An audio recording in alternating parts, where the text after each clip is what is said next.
It is October 9th, and I'm going to start I'll try that again. But there are some awesome live streams coming up, and let me tell you about them, so let's not go.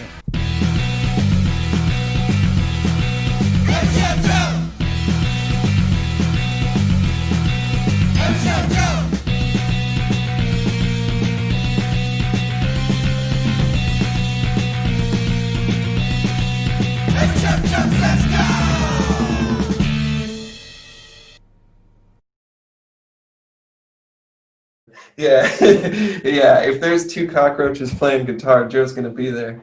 I've literally seen him at like every Pink show. He was throwing out names, and I thought every show Joe was cool because I literally see you in every show. He really is at every show. If there's like a government Joe cloning program, I wouldn't be surprised. Every show Joe wants you to believe he goes to every show, but actually, he just goes to quite a few. He's done so much, and he's also come so far. It's just, when I see him, I'm like, dude, everyone knows you now, so it's awesome. I'm just glad he's doing what he likes to do. And just in the last year alone, his brand has really started to take on kind of a life of its own. He's getting a lot of recognition from bigger time sources. The scene or music, independent music, underground music especially, always depends on individuals, and they might be a person who puts on shows or lets bands crash at their house. There are people around the world who are part of the structure of how things work. It cannot be said strongly enough that without those people, the infrastructure would not hold together. I see the work he's doing and how that's benefiting the arts.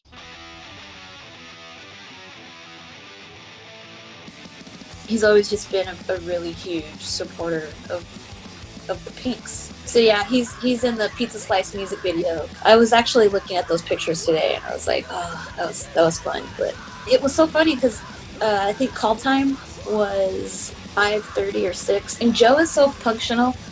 I remember he was like one of the first people there, and I was like, dude, you're like super early, so we're putting you to work. Like, we need to move things, and so yeah, he's in the Pizza Slice music video. Any show we had, he would just take rad photos of us while on stage, but not just my band. He did it for a lot of bands, and he would make them look cool.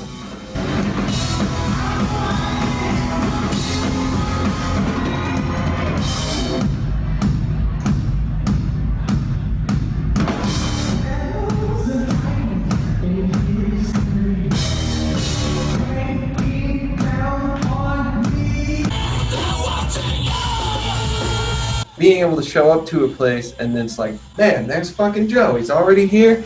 He's already having a good time. Like, that's something that's special. So like, I just appreciate that enthusiasm and him kind of being evangelical about something that's not the Lord is pretty tight.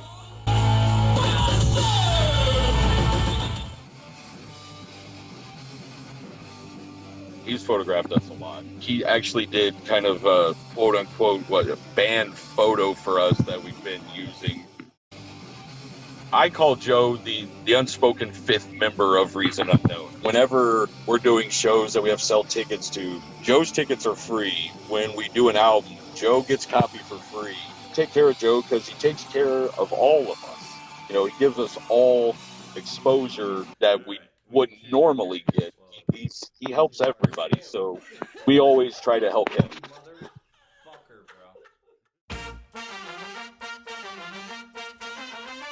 That was Phoenix TX, Save Ferris, like OG Save Ferris, Lit, Blink-182, Moby, and 311.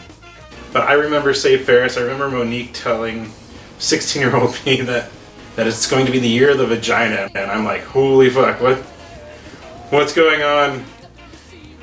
Immediately that left a note in my head.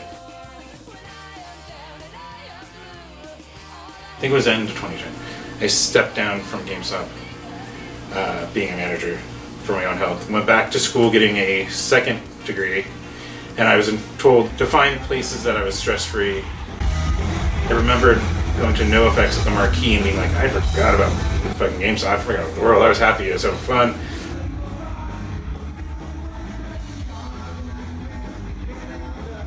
John Feldman and Goldfinger. The story is, as I've heard it, that they showed up, didn't realize they'd booked a barbecue fest, that he's vegetarian. I've even seen video of him puking backstage, like making a big deal out of it. And they did their best to probably piss people off. I don't know if it was intentional. It seemed like it was somewhat intentional. And so they definitely were swearing up Storm and at a family event.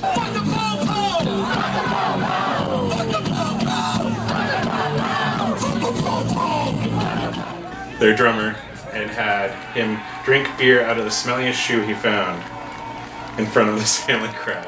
And then they also orchestrated a wall of death, which that video hasn't come up recently. It used to come up more. People still find me in it.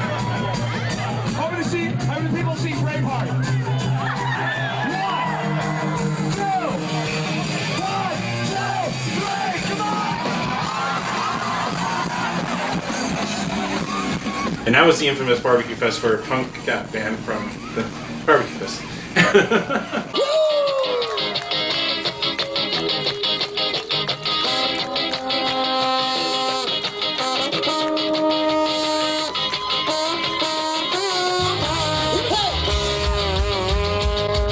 But yeah, so the first show I ever posted was the Rebel Riot with Les and Jake headlining. But it was a Yucca show that was alternating between an outside stage in the parking lot and an inside stage. And I did that all with phone pictures. It's still on all of it. I have not deleted anything on my website, let's say that. Pool party, baby! It was a cool party, cool pool party! Joe ended up seeing us somewhere, and then I ended up realizing, oh my god, this is that dude I was at Aquabats shows with. I haven't missed an Aquabats show in Phoenix in, I don't even know how long. 15 years. Getting to do that, the Aquabats, was a fucking dream. Ole, ole, ole, ole, ole, ole, ole, ole, ole, ole, ole, ole.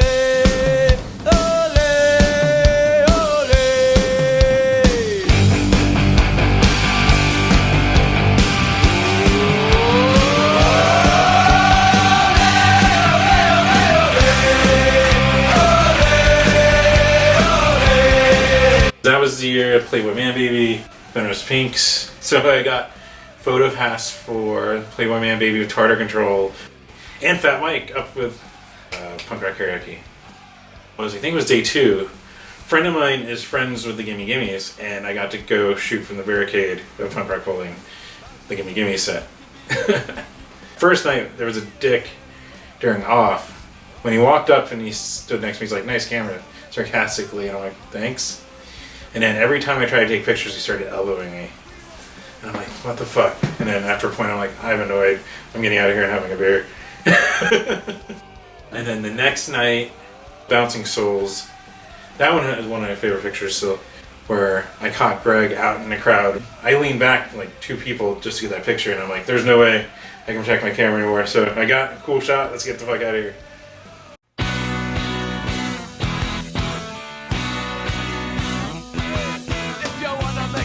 Then you better come in. It's just ability, that reason that we're so thin. Living and dying, and the stories that are true. Sink into a collapse, knowing when you're through. Black coat, white shoes, red hair, Cadillac, yeah.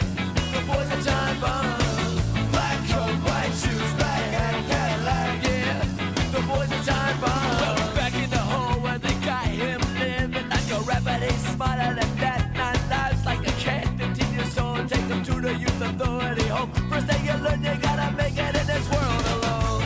This is the last show I will ever play with you. This is the end of what you put me through. The last show I will ever play with you. It's the end of what we do. Let's see, my last show that I attended live was St. Patrick's Day. And it might have been a little of the alcohol, but about midway through the night I started actually realizing, and kind of watery-eyed, that I'm like, fuck, this is going to be the last show I'm going to watch for a while. And I don't think I've ever gone through withdrawals before, and I learned all about what withdrawals are for about a month. And there is a week I didn't do, and every show Joe says go, because I was like, I'm just going to take a break right now. My friends look out for me like family. My mom's been struggling since I was 3. Anytime we have like a live stream or anything, he promotes it just like he would for a show, and that's been really awesome. Super appreciate that. He's still watching streams, and he's still got his ear to the ground and all that sort of thing. I still keep my eye on the Joe universe, and I'm happy that that world keeps spinning. It is still kind of weird what I'm doing, and I don't know if everyone appreciates it or likes it, because it's off-screen video. But at a certain point, I'm like, well, that's what I always did with my stories. I'm not going to take pictures, because they're going to look a lot of the same and not going to be the greatest. But what if I start using Instagram stories to do what I was doing with live shows and live sets, and be like, oh, this stream's going on, and see if people are like, oh shit, maybe I can tune in, or I can go look at the archive. So I started doing that.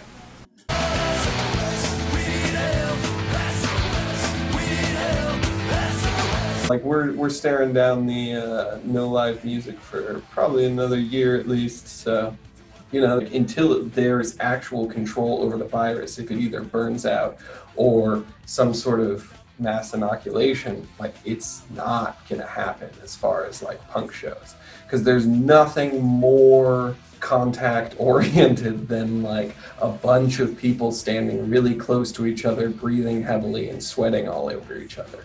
So like this is the last thing that's gonna happen.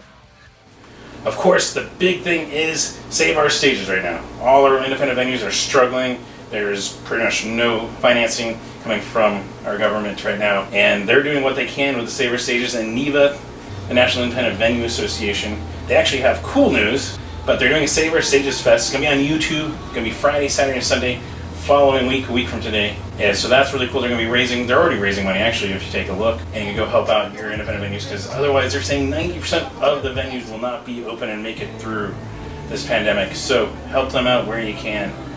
Like, that's been one thing about this quarantine and having time to reflect on stuff. I feel super, super fortunate to have seen the bands I've seen, had the opportunities I've had the opportunity to take pictures of all the bands that I've had the opportunity to, even if I'm a better photographer now than I was when I took that picture.